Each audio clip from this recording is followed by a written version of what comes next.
Summary of When Will There Be Good News by Kate Atkinson. Gabrielle, her two older daughters Jessica and Joanna, and their baby son Joseph are going down a country lane in Devon, England. Out of nowhere, a young man with a knife shows up and kicks the family dog into the nearby wheat field. They are Gabrielle, Jessica, and Joseph.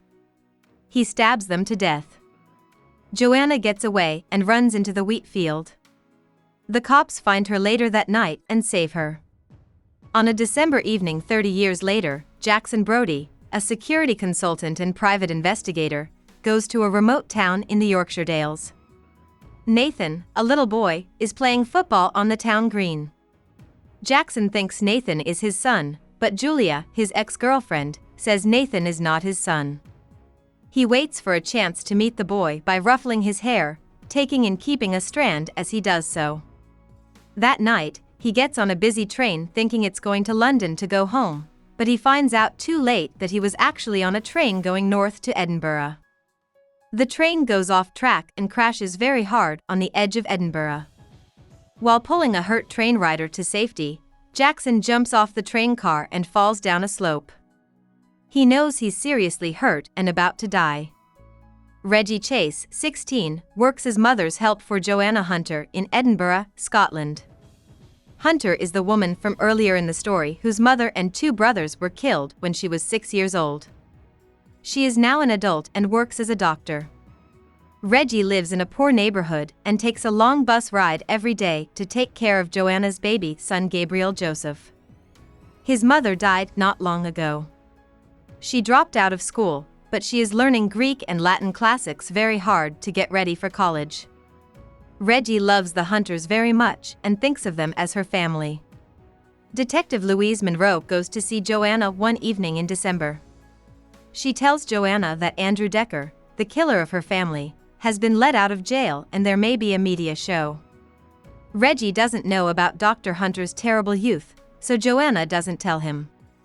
Louise Monroe just got married to Patrick Brennan, a happy, wealthy widower.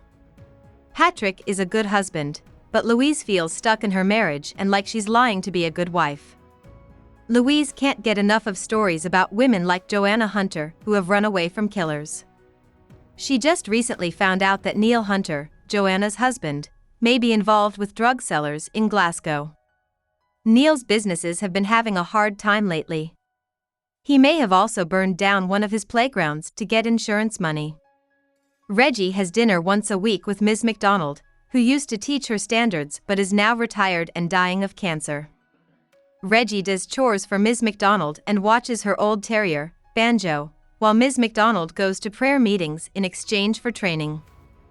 She is watching TV with Banjo this evening when she hears a scary crash. She goes right to help when she hears about the nearby train wreck. Reggie finds Jackson at the scene of the train accident and saves his life. He learned how to do this from Dr. Hunter. The cops then tell Reggie that Ms. McDonald was to blame for the accident because she drove off the road and into the path of the train. Jackson is in the hospital for a day or two and comes and goes from being awake. He finds out that he survived having an artery cut and a shock when he wakes up. The hospital knows that he is Andrew Decker, the killer of Joanna's family, because they found a wallet in his pocket. Jackson doesn't think that name sounds right, but he can't remember their names or the crash right away. After some time, he remembers his real name and that of his wife Tessa, whom he married not long ago. Neil Hunter calls Reggie the morning after the train accident and tells her not to come to work that day because Joanna, the baby, and he are in Yorkshire visiting Joanna's sick, old aunt. It's unclear to Reggie why Dr. Hunter left so quickly and out of the blue. She's also upset that she can't tell her what happened last night. When Reggie gets home to her apartment, it's been totally destroyed by thugs who are looking for her drug-dealing brother Billy. Reggie walks the Hunter's dog Sadie when he goes to their house. Neil, who is messy, tells her to take Sadie home with her while Joanna is away. Reggie calls Dr. Hunter while she is at the Hunter's house and thinks she hears her phone ringing somewhere in the house. Sadie also finds the baby's favorite blanket, which looks like it has blood on it. Dr. Hunter may have been hurt, and Reggie is afraid. She goes to see Louise Monroe to warn her, but Louise thinks Reggie is making things up. Louise quickly goes to the hospital when Reggie shows her a postcard she got from Jackson Brody the night before. In the past, she and Jackson worked together and were close. They are both married now, but they still feel the same way about each other. At first, Jackson isn't sure if he dreamed about her visit, but after she leaves, he's not sure. Later, Reggie goes to Jackson's hospital room and tells him she is the girl who saved his life. Louise goes back to the Hunter's house the next day and finds Joanna's cell phone that she had left behind. She starts to believe Reggie and even thinks Neil might be involved when she learns that Agnes Barker, her sick aunt, and Joanna haven't talked on the phone in a while and that Joanna's Prius is still in the garage. After that, Reggie also breaks into the Hunter's house to look for Joanna's phone. She almost gets caught by Neil and two of his shady business partners while she's there. The guys are telling her that Joanna and the baby have been taken. She also finds Joanna's purse, which has her aunt's address in it. Jackson is asked to help her find Joanna. Jackson really wants to get out of the hospital, so he finally gives in. At the same time, Louise drives to Yorkshire with Marcus, her young helper, to find Joanna's aunt. They find out that Agnes Barker died not long ago, which means that Joanna and Neil have been lying about where Joanna is.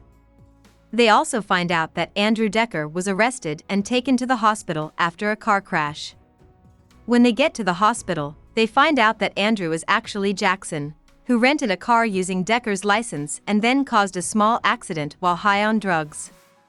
He and Reggie had been looking for Joanna and the woman they thought was her aunt. Louise, Marcus, Jackson, Reggie, and Sadie go back to Edinburgh. On the way, Louise and Jackson sometimes sneer at or play with each other. They also talk about the case, but they can't figure out how Andrew Decker's ID seemed to be switched with Jackson's or what Decker's absence has to do with Joanna's. Reggie learns the truth about Joanna's past for the first time. Jackson and Reggie are dropped off by Louise at Ms. McDonald's house for the night. When morning comes, they find Billy there. He makes threats against Reggie and then leaves after Sadie attacks him. He destroyed Ms. McDonald's Loeb Classics editions, and that night Reggie finds out that Billy has been leaving holes in the books to hide drugs. Not being able to sleep, Jackson, Reggie, and Sadie keep looking for Joanna early the next morning. The guys who threatened Neil's life were driving the same Nissan that is parked at the Hunters. For the next step, they steal Joanna's Prius and an extra key. They follow it slowly down a country road outside of Edinburgh.